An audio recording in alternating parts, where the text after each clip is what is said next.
নমস্কার, আমার চ্যানেলে সবাইকে স্বাগত। আজ একটা স্পেশাল দিনে স্পেশাল খাবার করলাম।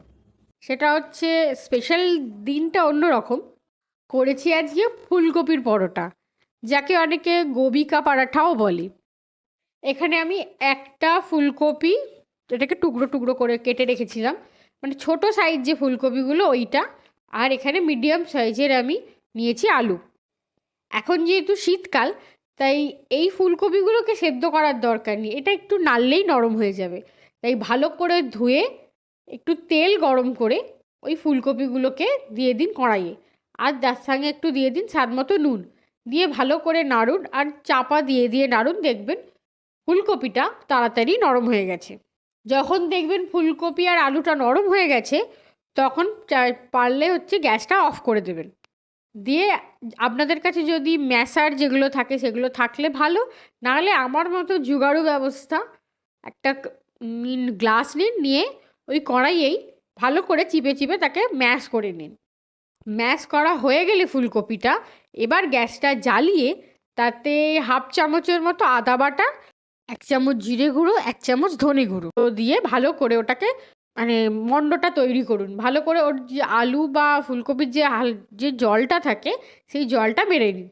আর লাস্টে দিয়ে দিন একটু ধনেপাতা, 2টো লঙ্কার কুচি, এটা অপশনাল, আর 1 চা চামচ গরম মশলা দিয়ে ভালো করে ওর জলটা মেরে যেমন পুর করে আলুর পুর সেরকমভাবে করে নিন।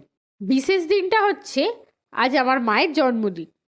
মায়ের জন্মদিন আর বাবার জন্মদিন পুরোপুরি আমার দায়িত্বে থাকে, মানে আমিই সব রান্না করি। আর আমার দাদার জন্মদিনটা শুধু আমার মা করে, মানে সব দায়িত্বগুলো মা করে। রাত্রে ফুলকপির পরোটা হয়েছিল, আর সকালে আমি এখানে করেছি শাক ভাজা, করলা ভাজা, কলা ভাজা, এগুলো সব আমি নিজেই করেছি। আর সব কিছু রান্না, পায়েস, ডাল, তরকারি সব আমি করে মাকে ধরিয়েছিলাম সকালবেলা। আর রাত্রেবেলা হচ্ছে ফুলকপির পরোটা।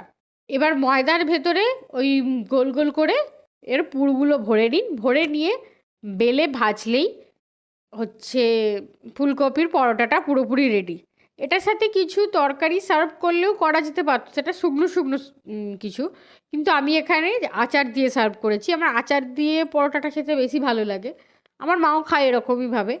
স্যালাড, আচার আর ছিল রাত্রেবেলা ছিল, আবার সকালে পায়েস করেছিলাম, সেই পায়েসটাও ছিল। সেটার সাথে জন্মদিনের রাত্রিবেলাটা আমার মায়ের অন্তত খুব ভালো কেটেছে।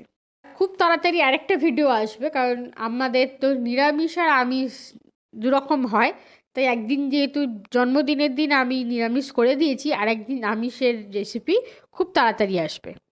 আর আমার এই রান্নাগুলো যদি ভালো লেগে থাকে, অবশ্যই আমাকে একটু লাইক, শেয়ার অ্যান্ড সাবস্ক্রাইব করে দেবেন।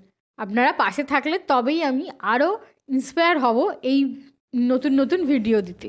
ভালো থাকবেন, সুস্থ থাকবেন।